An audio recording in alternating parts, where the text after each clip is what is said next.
नमस्कार। राजसमंद लोकसभा क्षेत्र को वैसे तो भारतीय जनता पार्टी बड़ी सुरक्षित सीट मानती है, मगर न जाने क्यों इस पर प्रत्याशी के चयन की प्रक्रियाएं लगातार लेट होती जा रही है, लगातार एक समय लेती जा रही है। हालांकि इसके पीछे दो प्रमुख कारण इन दिनों में नजर आते हैं। उन कारणों पर इस एपिसोड में चर्चा करेंगे, क्योंकि जैसा कि आपको पता होगा कि जब भारतीय जनता पार्टी ने 15 नामों की सूची घोषणा की थी, उस वक्त भी ये चर्चा थी कि राजसमंद का नाम उसमें होगा। उसके बाद जो खबरें निकल कर आती रही तो बताया जाता रहा कि बिल्कुल राठौड़ बनाम राठौड़ मामला हो चला है, उनमें से किसी एक का नाम तय हो गया है। राजेंद्र सिंह राठौड़ और करणवीर सिंह राठौड़ केलवा, इन दोनों के नाम का जिक्र होता था कि हो सकता है कि इनमें से एक नाम तय हो जाए। दोनों ही तरफ से पूरी राजनीतिक कवायदें चल रही है, इसकी छन छन कर खबरें आती रही। हालांकि दोनों ही तरफ से ऐसा कोई एक औपचारिक या आधिकारिक बयान जारी नहीं किया गया। परंतु उसके बाद ऐसा क्या हुआ कि चीज़ें अब और भी अस्पष्ट हो चली है, चीज़ें और भी कन्फ्यूजन के दायरे में दिखाई दे रही है। उसके दो कारण इन दिनों दिखाई दे रहे हैं। पहला कारण तो ये कि क्या राजसमंद से कोई महिला चेहरा चुनाव लड़ते हुए दिखाई दे सकती है।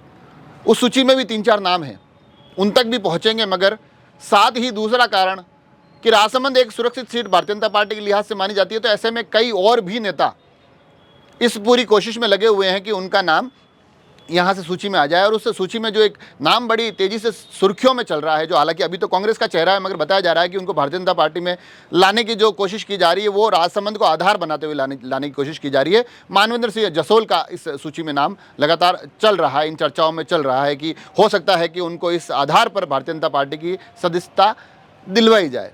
तो ये एक नाम चल रहा है। तो एक कारण तो ये होता है कि शायद ये पार्टी में इन दिनों जिस प्रकार से दूसरे दलों से लोगों को लाकर टिकट देने का एक पूरा क्रम चल रहा है, उस क्रम के आधार पर हो सकता है कि चीज़ें कहीं ना कहीं रुकी हुई ठहरी हुई हो।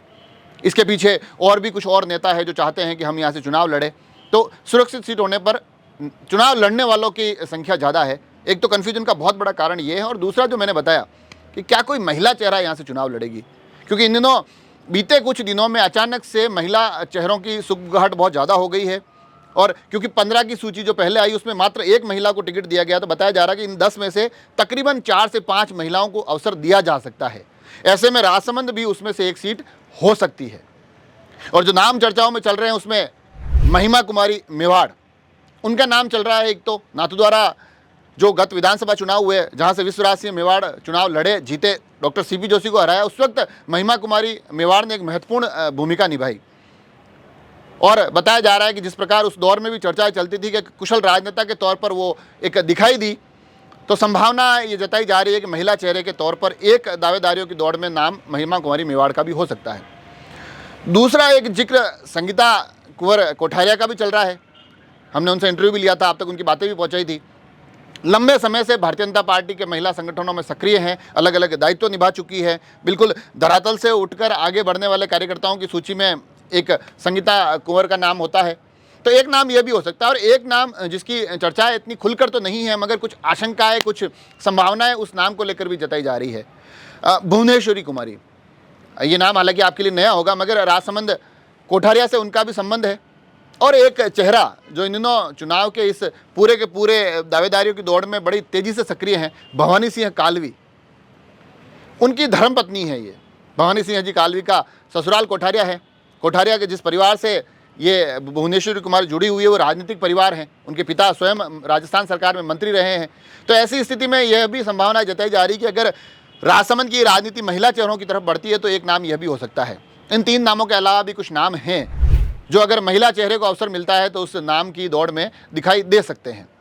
तो कुल मिलाकर जो मामला चल रहा है, तो मामला पेच जो फंसा हुआ है कि क्या राजसमंद से कोई महिला सीट पर चुनाव लड़ा जाएगा, या फिर जो दूसरी दलों से कुछ लोगों के आने के आश्वासन हो रहे हैं, कुछ चर्चाओं का और बातचीतों का दौर चल रहा है, उनमें से किसी के नाम की लॉटरी में राजसमंद निकलेगा। हालांकि कांग्रेस की रणनीति बड़ी स्पष्ट है। कांग्रेस जो अब दिखाई दे रहा है उसके आधार पर भारतीय जनता पार्टी की रणनीति को देखकर राजसमंद में अपने कदम आगे बढ़ाना चाहती है। भारतीय जनता पार्टी किसको अवसर देती है, उस आधार पर आगे बढ़ना चाहती है। तो अब कुल मिलाकर पूरी की पूरी जद्दोजहद इन दो संभावनाओं के इर्द गिर्द आकर रुकती हुई दिखाई दे रही है। और जो दौड़ राठौड़ बनाम राठौड़ की जो मैंने पहले बताई, अब उससे भी और आगे बढ़ती हुई दिखाई दे रही है। हालांकि कहा यह जा रहा है कि अभी तक भी वो 2 नाम जो मैंने शुरुआत में बताए वो सबसे मजबूती से बने हुए हैं, संभावना यह भी है कि उनमें से कोई एक चुनाव लड़ता दिखाई दे, मगर उसके आसपास जो राजनीतिक कवायदें चल रही है उनको भी इस एपिसोड के माध्यम से आप तक पहुंचाने की कोशिश कर रहा हूं। आप सभी लोग जुड़े रहें राजसमंद एक्सप्रेस से। धन्यवाद।